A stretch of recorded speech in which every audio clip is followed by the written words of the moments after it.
Bonjour ou bonsoir à tous, suivant l'heure à laquelle vous regarderez cette vidéo. C'est votre présentateur de l'émission Chronique Urbaine, John Sinclair. Aujourd'hui dans cet épisode 11, j'ai décidé de vous consacrer une histoire sur une ville devenue fantôme après la catastrophe de Tchernobyl. Il s'agit de la ville de Pripyat.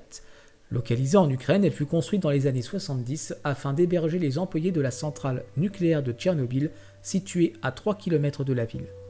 Une localité assez importante puisqu'elle comptait en 1979 pas loin de 21 711 habitants et était considérée comme une ville modèle de l'architecture soviétique. N'oublions pas que nous sommes à ce moment-là encore en pleine guerre froide. En effet, on pouvait constater que la ville possédait des logements de bonne qualité, des routes dans un état convenable et elle avait à sa disposition des équipements culturels tels que des jardins, des installations sportives, des cinémas et théâtres, etc. Il se dit même que 4 jours après l'accident de la centrale nucléaire, qu'un parc d'attractions devait être inauguré. Avant que la catastrophe n'arrive, Pripyat comptait 49 360 habitants.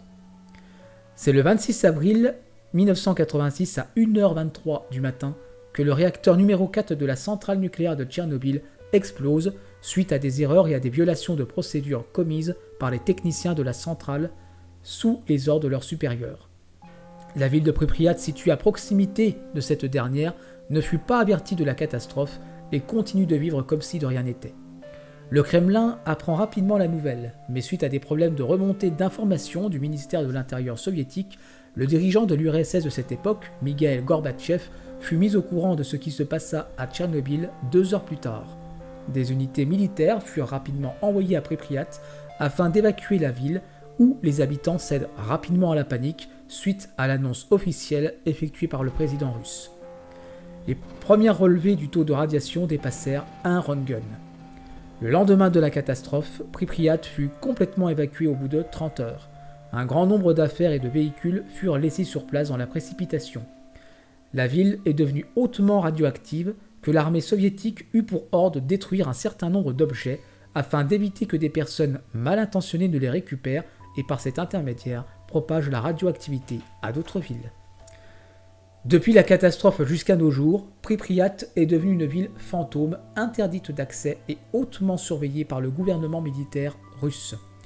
Malgré un taux de radiation 72 fois supérieur au taux maximal de sécurité et le fait que la nature ait repris le dessus avec des arbres poussant sur les routes et de la végétation présente sur la place centrale de la ville, Pripyat est la cible de nombreux pillards malgré les points de contrôle réguliers de la police.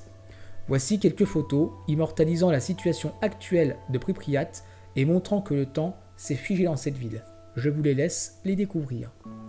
Sachez néanmoins, et ceci conclura cet épisode, qu'il est possible de visiter la ville via des agences de tourisme spécialisées sous 2 conditions. Être âgé d'au moins 18 ans et d'avoir une autorisation du ministère des situations d'urgence ukrainien. C'était votre présentateur de l'émission Chronique Urbaine, John Sinclair. À très bientôt.